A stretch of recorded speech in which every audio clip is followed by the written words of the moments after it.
morning and welcome to Rising. We've made it halfway through the week, I guess. Who's counting? Who's counting? Not us. We're having so much fun. So much fun. Fantastic show today for you, of course. Take it away, Bree. Well, Robby, FBI Director Christopher Wray will testify today before the House Judiciary Committee, where he's expected to defend against accusations the Bureau has been politicized.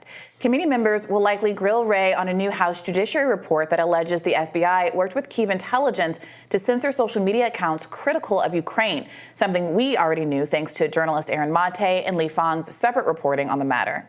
Meanwhile, NSA Director Jake Sullivan was asked to respond to accusations that Hunter and James Biden worked at the same Chinese firm that this alleged whistleblower, Gal Luft, was also working at, just arrested for lobbying on behalf of. Let's watch.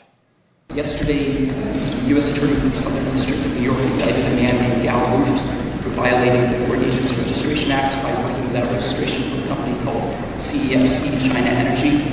The president's son and brother worked for the same firm without registration.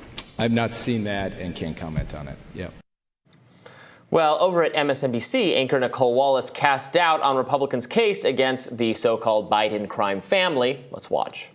David Jolly, I'm going to go out on a limb here, and I'm going to say something. And I invite anyone on the right that watches this show regularly to prove me wrong.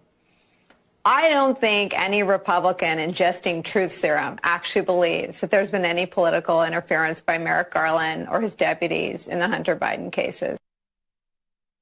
That's a big claim. Yeah, I don't think that's true at all. I think it's not proven one way or the other whether there was interference from Merrick Garland. There have certainly been whistleblowers who've made this claim that if not Garland himself, the office, the people under him, didn't want to bring charges in these other municipalities. Now, there's conflicting accounts and reporting here, and David Weiss himself has not so far given any indication that he was really running up against Merrick Garland, trying to put a kibosh on this investigation. So I understand why if people are not yet persuaded that it is the case that Merrick Garland did something nefarious, but I don't know that there's definitively first of all, proven I think either. that something nefarious and having some bias in the way that these cases are prosecuted are kind of two different things. There is a thing called prosecutorial discretion. You don't have to like it, but that is the reality. In the same way that we can reflect on the Trump era and ask ourselves, would Jared Kushner's dad have been pardoned if he wasn't the father of the grandfather of Donald Trump's grandchildren, then I think we all acknowledge that the answer is no. He made a decision. He influenced the way that the pardoning process, that person's sentence was going to be carried out. And similarly, there is going to be prosecutorial discretion with respect to which charges are brought against Hunter Biden and those kinds of things. Now, whether or not you think that there has been a soft handling of Hunter Biden that is undermining justice, drawing the contrast between how Hunter Biden is treated versus other people who have been victims of Joe Biden's own draconian drug legislation, I think that these are all fair points to point out and that there's hypocrisy all over the place. And from a personal perspective, it seems very unlikely to me that if you have all the power that the President of the United States has, you wouldn't try to grease the runway for your son in some way, even if it's minor, right? That being said, I also think that the focus on Hunter Biden and the effort to have a maximalist perspective to what he has to, his accountability in this criminal matter is also politicized by the right. And the interest in him has to do with the fact that he's Joe Biden's son at the same time. So at the same time, I think it's highly unlikely that there could be no politicization in this context. I also think it should be put in the broader context of the fact that we've seen this basically from every powerful person who has the ability to influence the justice system since time immemorial. I mean, I don't think that I'm not sure people would be satisfied with that answer. I think people know and understand that the president's ability to pardon people, yes, there's favoritism at play there. He has wide discretion to do so. That's a power that every president of both parties has exercised. I think most people would view that as fundamentally different from internal manipulations, if they were present here, to guide the investigation. Oh, it is fundamentally different. It's just an analogy to point out that when people they do protect their own. And that's why I'm skeptical of this idea that the Biden administration saying I've had absolutely no effect here. It seems deeply implausible. That's all I'm trying to say, that it's deeply implausible. At the same time, the Republicans have to find evidence of something concrete that they can take to the public and say, this is evidence of hypocrisy and a miscarriage of justice. And despite having the House now and working very hard to uncover such evidence, they haven't done so. Now, that could be suggestive of the Biden administration's competence at covering their tracks, or it could be evidence of the fact that while there's a little bit of a hand on the scale, there isn't anything especially substantive. And so we'll see. They've had the House for only about a little less than a year now.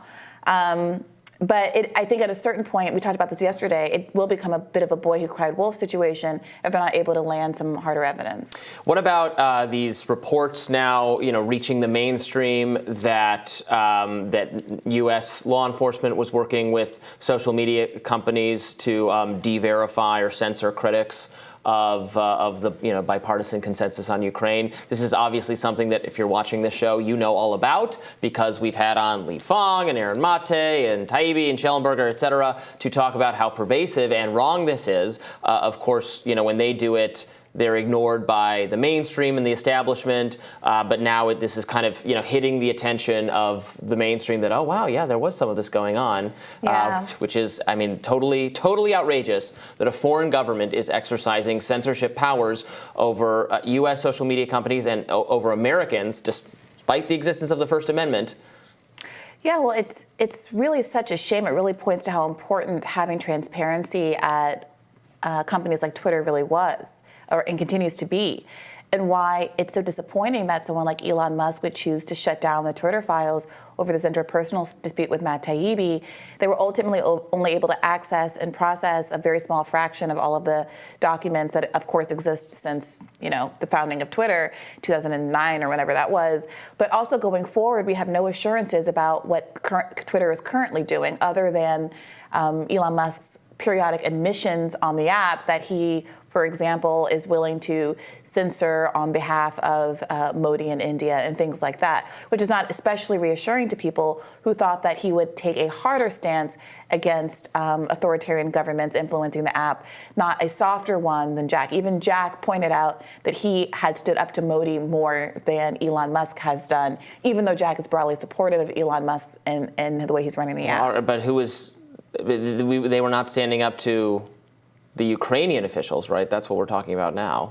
Yeah, so we don't know what Twitter's doing, is my point, and that the reporting that Li Fang and others have done is so important. And if we want the public to continue to pay attention in this particular issue, there's going to have to be a push not just to have the government accountable when they have been fingered in this way by the Twitter files, but to continue to have some kind of reassurances that there will be more disclosures going forward, because Twitter and these other kinds of apps aren't going anywhere. This is something that RFK Jr. raised recently in an interview talking about Section 230 and whether or not some of those protections should be contingent on transparency from figures like Elon Musk going forward. Not just revealing what the old administration had done at Twitter, but also holding oneself accountable so that all of us that continue to be users on that app and to find it so valuable and important know that we aren't continually being censored or certain viewpoints aren't being censored the way that has been done in the past.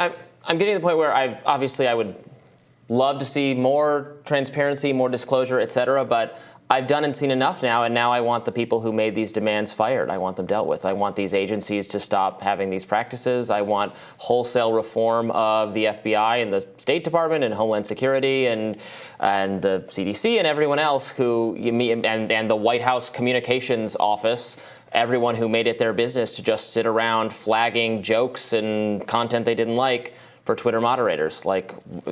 It's totally irresponsible. It's very much contrary to the spirit of the First Amendment, and there needs to be a wholesale reform of government's approach to social media companies, in my view. I think that's fair that some reforms need to be put in place, but how will we know if those reforms have worked, if there's not some accountability and transparency that's built into the process? And I think that's what was so interesting about what RFK Jr. was pointing to in that interview, that there has to be a mechanism in place that continues to reveal what kind of requests the government is making, so they can't just say, oh, yes, we're reformed, because these are institutional. There's a lot of right. I think every email a government agent sends to a social media company should be automatically posted somewhere for people to review. And the big story is, it's worth noting, not only did we only get a very small fraction of documents to review in the context of the Twitter files, but the majority of censorship, the majority of kind of the timeline tinkering that affects what we see is algorithmic in nature. And there was nothing, as far as I understand it, in the Twitter files that started to interrogate how the algorithms are structured to be biased for or against certain kinds of content. So we really care about whether or not these sites are leaning one way or the other, or against these bipartisan consensus issues, like the fact that most Americans are against, U.S. imperialism, for instance. Then we're going to have to figure out a way to get the social media companies to be a little bit more transparent about the algorithmic choices that are being made as well. All right. Well, we'll have more Rising right after this.